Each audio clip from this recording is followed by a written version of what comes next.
Assalamualaikum warahmatullahi wabarakatuh. Perkenalkan, nama saya Mira Handayani Harahap, NIM 2003-2070 dari kelas 7B Agribisnis dengan mata kuliah Pengelolaan Perkebunan. Adapun tujuan saya membuat video ini untuk menyelesaikan tugas materi tentang ruang lingkup perkebunan dan agribisnis kelapa sawit. Perkebunan adalah segala hal kegiatan yang mengusahakan tanaman tertentu pada tanah atau media tumbuh lainnya dalam ekosistem yang sesuai, mengolah dan memasarkan barang dan jasa hasil tanaman tersebut dengan bantuan ilmu pengetahuan dan teknologi, permodalan, serta manajemen untuk mewujudkan kesejahteraan bagi pelaku usaha perkebunan dan masyarakat. Dasar hukum perkebunan dalam pasal 2 Undang-Undang Nomor 18 Tahun 2004 dinyatakan bahwa perkebunan diselenggarakan berdasarkan atas asas manfaat dan keberlanjutan, keterpaduan, kebersamaan, keterbukaan, serta berkeadilan. Dalam pasal 3 Undang-Undang Nomor 18 Tahun 2004 dinyatakan bahwa perkebunan diselenggarakan dengan tujuan meningkatkan pendapatan masyarakat, meningkatkan penerimaan negara, meningkatkan penerimaan devisa negara, menyediakan lapangan pekerjaan, meningkatkan produktivitas, nilai tambah dan daya saing, memenuhi kebutuhan konsumsi dan bahan baku industri dalam negeri, mengoptimalkan pengolahan sumber daya alam secara berkelanjutan.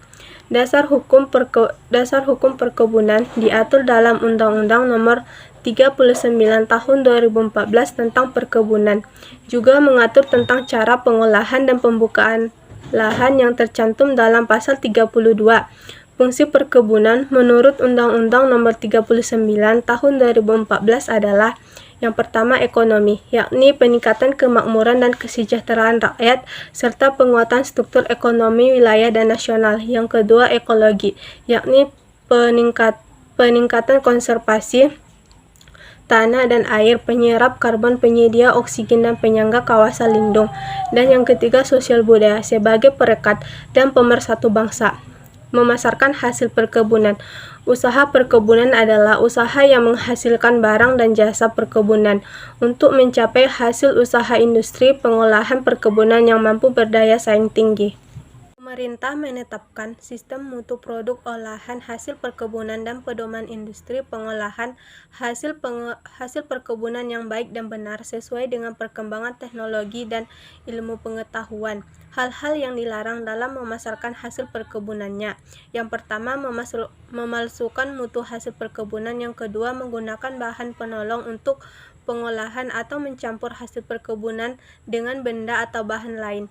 Yang ketiga, dilarang mengiklankan hasil usaha perkebunan yang dapat menyesatkan konsumen. Yang kelima, dilarang menada hasil usaha perkebunan yang diperoleh dari pencerahan atau pencurian. Konsekuensi atas pelanggaran peraturan ini akan dikenakan sanksi pidana. Jenis usaha perkebunan diatur dalam Undang-Undang Nomor 39 Tahun 2014 tentang perkebunan. Berikut 3 jenis usaha perkebunan tersebut menurut pasal 41 Undang-Undang Perkebunan. Yang pertama, usaha budidaya tanaman perkebunan merupakan serangkaian kegiatan pratanam, penanaman, pemeliharaan tanaman, pemanenan, dan sortasi. Yang kedua, usaha pengolahan hasil perkebunan merupakan kegiatan pengolahan yang mengolah bahan baku, utamanya hasil perkebunan, untuk memperoleh nilai tambah. Yang ketiga, usaha jasa perkebunan merupakan kegiatan untuk mendukung usaha budidaya tanaman dan atau pengolahan hasil perkebunan.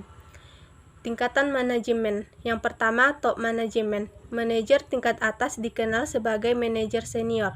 Manajer di posisi ini seperti Chief Executive Officer atau CEO, Managing Director, Presiden, dan Chief Executive Officer atau CFO.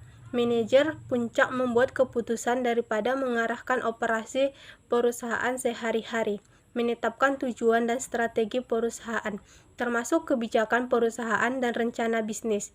Middle management, manajer tingkat menengah berada di bawah manajer tingkat atas, seperti manajer departemen atau HOD, manajer cabang, manajer regional, atau manajer umum atau GM. Eksekutif tingkat menengah ditugaskan untuk mendukung dan memotivasi eksekutif tingkat bawah untuk mencapai tujuan bisnis mereka, atau memberikan saran dan rekomendasi yang sesuai kepada eksekutif tingkat yang lebih tinggi.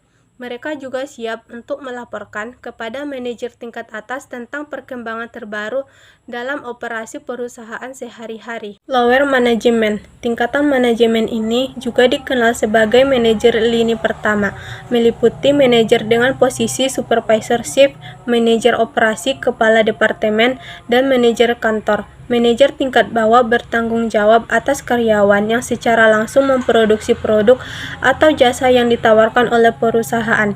Manajer garis depan biasanya tidak menetapkan tujuan atau sasaran perusahaan, tetapi biasanya hanya berbagi keputusan dan tujuan terbaru yang diberikan oleh manajer menengah dan manajer senior dengan karyawan masing-masing. Konsep perkembangan perkebunan. Yang pertama, aspek lahan. Yang kedua, aspek modal insani atau human capital. Yang ketiga, aspek bahan tanaman. Yang keempat, aspek keuangan. Subsistem kelapa sawit. Yang pertama, subsistem industri hulu. Yang kedua, subsistem perkebunan sawit. Yang ketiga, subsistem industri hilir. Yang keempat, subsistem pemasaran. Yang kelima, subsistem jasa penunjang. Baiklah, sekian video dari saya. Assalamualaikum warahmatullahi wabarakatuh.